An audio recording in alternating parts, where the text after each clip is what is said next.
Hey, this is the genius, Krizz Kaliko, and you're listening to the Brutally Delicious podcast. Cali, baby. Oh.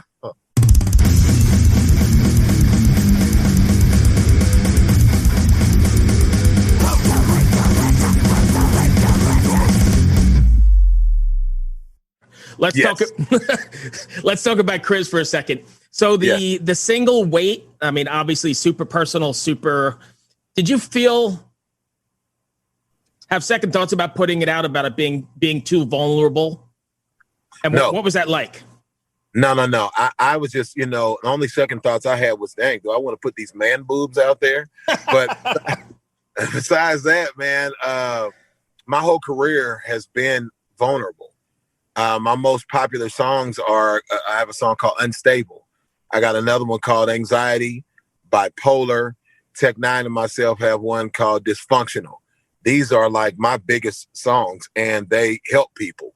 So me being vulnerable helps people. If me being vulnerable helps people, I'm willing to do it all day long. Now I have club bangers. I got rock songs. I got a rock song that's really dope called Way Out. People love it.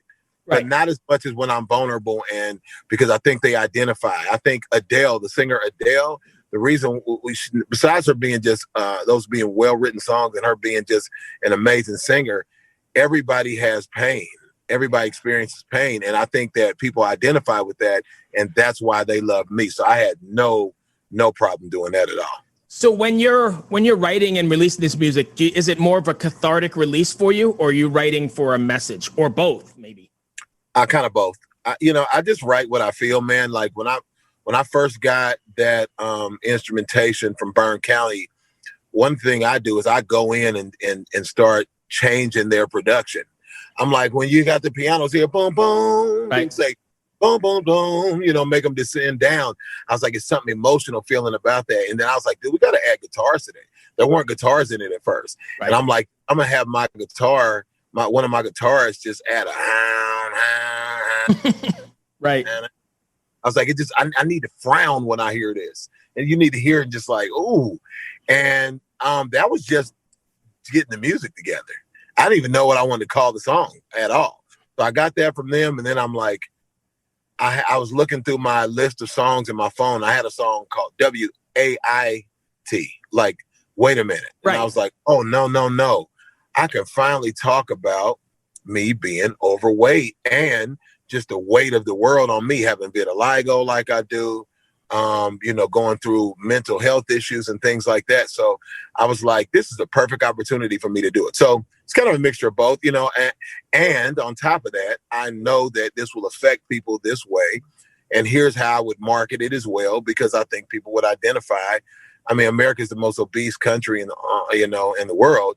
I think people will identify with that. And it's not all just about overweight people. It's about, I had underweight folks. I had anorexic people, obese people. I had people who were doing this video called Risk Being Seen Challenge on TikTok, taking off their prosthetic leg. Really? And exposing themselves, because I had a hashtag that said #Risk Being Seen. And it's by exposing yourself, to me, it takes that pressure off. I wasn't taking my shirt off at the swimming pool. I haven't since I was a little kid. Right. And after I did this song, I took my shirt off at the pool. I also lost 10, 15 pounds after this too. Right. So it also wasn't me saying, hey, let's celebrate obesity. It was me saying, hey, man, take this weight.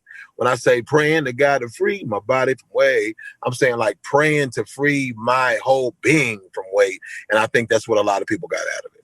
So pretty much it's just exposing yourself like down to the core, down to the raw nerves. Yeah, I think it made people not worry about what other people thought. If there was a 600-pound person that was able to strip down in a bikini, or if there was I don't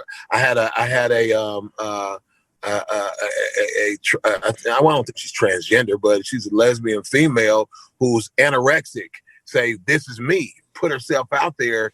Like, who cares? And I felt like if you have that attitude, it'll make you stop caring. It made people stop caring about what other people thought of them.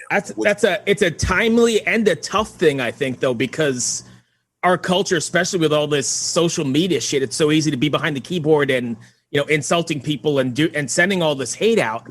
it's probably even more difficult now than it would have been in the past to expose yourself or get to. Does that make sense? Yeah. No, it definitely is. And I wanted people to stop caring and actually risk being seen. And there's thousands and thousands of people doing this challenge. And I'm posting them. And, I don't know. I just feel like it just takes the power. It gives the power back to that person. That's awesome. I salute you for that. When you, I imagine you've gotten some really good stories though, right? People reaching out to you via email or somewhere. You got one that stands out in your mind? They all are just so unique. I don't know. What do you think? They're all so unique. When I saw it's just comments after comments on the YouTube. I think that once I saw the first one really did it for me. And, when I see people like stripping down, almost naked in a wheelchair, right. There's a female named Maggie Long. I see her name all the time. She's a huge fan. And when I saw the girl go up to the mirror and just take her prosthetic leg off, like all of them, man, none of them, all of them stick out. I guess that's not really answering your question. No, that's fine. I get it. But how does that make you feel? That's got to be crazy, right? I mean, the first time I saw it, I cried. Yeah, I imagine it's so powerful. I cried. My wife woke me up. I was in the bed and she's like, look at this. And the first time I looked at it, it was probably it was a female. I think she's probably 400 pounds. And she's like, I've been embarrassed of this. And I'm like, yeah, man, listen, if you have the ability to make changes in your life, please make them. But you don't need to feel like you are the ugly duckling. You need to feel comfortable in your own skin. And that's the message. And people got it. So every single one of these touches me. There's not one that sticks out more than the other because they're all unique in their own way. And a message like that in the world that we're living in now is absolutely amazing and needed for sure. I know you said you mix your music and it's, rock, rap, metal, whatever. When you approach a song, do you have like an idea, I'm going to write a more rock song now, or does stuff just sort of morph as it goes along? Nah, I just write it as it comes, man. I don't purposely go, oh, let's write a rock song. I'm just like, I don't know. Sometimes people send me, they send me instrumentals, or I come up with it, in my head, and I call the guitar dude. I'm like, hey man, I want to play this, or I'll even play it. I'm not that great, but I'll play it and kind of doodle around and go, now make this good for me, and I'll just have an idea in my head. I don't know, dude. I write it as it comes to me. Music like haunts me in my sleep. Really? Like doesn't exist. I'll be sleeping, all of a sudden I'll hear melodies and I'll get up and just get on my phone really quickly and hum something. And then I may even get up and stay up all night writing it, and write the guitar parts, the piano parts, the lyrics, and then I start calling people saying, hey, I need you to make this piece, or bass player or whatever, That's funny. And I'll tell you a quick story, not that you might not even care, but years ago I was a sound engineer in New York City, and I worked with Bernard Bell. Okay. He's done a bunch of, R&B stuff back in the 80s or whatever, 90s. And we had a lockout in one of the studios, and he was just like you said. He'd be in New Jersey, and I was out on Long Island, and it'd be 3 a.m, and he'd send me a page. Remember pagers? He'd page me and say, hey, I got an idea. Meet me in the studio right now. And it'd be like 3 a.m, and here we are driving to the studio because he got the inspiration and he had to work right then. Yeah, man, because when people like that, it'll like kind of haunt you. Now, fortunately, now everything's on the phone. And so I just go to a voicemail on my phone and I just I'll hum it. Or usually, even with, I was in the studio with T-Pain the other day, and, I was getting inspiration from the music he was playing me. It didn't sound anything like the music he was playing me, but I just, I don't know. When you're inspired, we got to go, man. Do you find you draw inspiration from a certain, like some people go out to nature, or some people or is it just, it comes to you? It's everywhere in life, man. It could be nature. It could be, I like to sit at the grocery store, sitting in my pickup truck like I am now, just watch people. Just people watch. I get inspiration from watching TV shows, nature, wherever I'm at. I draw inspiration from everything. Watching social media, everything. What do you have planned for, I know things are starting to open up, especially here in the US. Are you planning on taking this out on the road at all, or doing any sort of live streaming? Oh yeah. I just did a live stream show called The Reveal, which was, for our fan base. I've been with Strange Music for 20 years, which is Tech Nine's label. And I did a show called The Reveal, which was me revealing that I was starting my own label, Earhouse. which Earhouse is my new independent label. The logo's really dope. That's the logo right there. There it is. But so I did a live stream show there, and now I've been in talks with a lot of different agencies. I feel like the new hot chick out on the, everybody's been reaching out to me, a lot of touring agencies trying to get me to play festivals and things like that. So we're getting it all together now. I would have had it all together if everything was already open. But so now we're just deciding what agencies, promoters that we want to deal with and how we want to market this, because one of the things that I think has plagued me is knowing exactly where to put me, because you can put me on a rock fest, you can put me on a rap festival, on an R&B festival, I've even played reggae festivals. Right. It can go anywhere, because I feel like the music I do, man, music is music, man, and I think people just tend to love it, so. I 100% we'll be doing that July, August. I'm sure I'll be back out on the road. All they have to do is pay attention to my socials, Krizz Kaliko. Even if you just put Krizz, which is pronounced Chris, if you put that in any search engine, things will pop up, and we have it well covered, with the spectrum well covered, with how to see me, how to stay in touch with me, and what have you. Okay. I know you're busy, and I won't keep you too much longer, but what's it going to be like to finally step out on that stage after however long, a year and a half, probably? Yeah. It'll feel good, man. I shot a video with a country artist, actually, over the weekend in Georgia. Nice. And it was like a live concert, but we made it in video.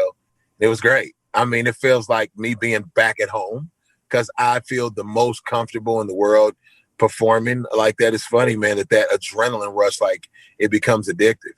Yeah. And once I got it again, like on Saturday night, I was like, there it is. So no nerves. You were just right back in the moment. Right back in the moment, man. Right back. I've been doing it for 20 years though, and all my life. So it felt like, here's where I belong, right here. Yeah, I can't wait. We've all been in the same boat. I guess you're a little lucky you got something, but I'm in Virginia. I'm about a month away from my first show, maybe even 2 weeks now. I can't wait to get back I'm going to see Seven Dust at a proper venue. LeJean lives down the street from me here in Kansas City. Oh, really? He's my neighbor. That's funny. Yeah, I'm a big fan, and I'm going to see them here in about 2 weeks. I think it is the middle of July, second week of July. Wow. Yeah. Now I gotta figure out where they're playing here so I can go see them. Yeah, it's the parking lot of a Coliseum, so it's an outdoor show, but it's a big place. It's gonna be great. Yeah, that's awesome. I'm jealous, man. I'm jealous of you right now. It's live music. My neighbor and I don't even get to go see him. Yeah, and your neighbors, right? That's funny. Hey, that's all I've got, man. I hope I didn't miss anything. Is there something you want to cover? No, man. Just pay attention to my socials. Like I said, Krizz, and Kaliko is with K's as well. But if you just put Krizz in, you can find out everything I've been doing for the last 20 years. If you're just now catching up, and everything I will be doing, it'll be, like we said, genre-less music that I think everybody will enjoy and get something out of. But I'm 50-50. Either people don't know who I am, or they're crying when they see me. That's great. Awesome. I appreciate your time, man. Thank you for everything. Be well, stay safe, and hopefully we'll catch you on the road somewhere. Too, man. Thanks, bro. Be well. See ya. Bye-bye. Hello out there. Yes, hello out there, everyone. I'm Hal Schwartz. And I'm Flynn McLean. Together we host None But the Brave, a podcast dedicated to the music and career of Bruce Springsteen. Bruce and E Street Band are on tour right now for the first time in 6 years, and we're taking a detailed look at what's happening on stage in our bi-weekly episodes. We've also been recently joined by some very exciting guests, including rock journalist Warren Zanes and Stephen Hayden, Backstreet's Magazine founder Charles Cross, and Barstool's Kirk Minahan. If you're a diehard Springsteen fan, this is the show for you. So please subscribe to None But the Brave on your favorite podcasting platform, and we hope to see you further on up the road. Thank you so much. We'll be seeing you.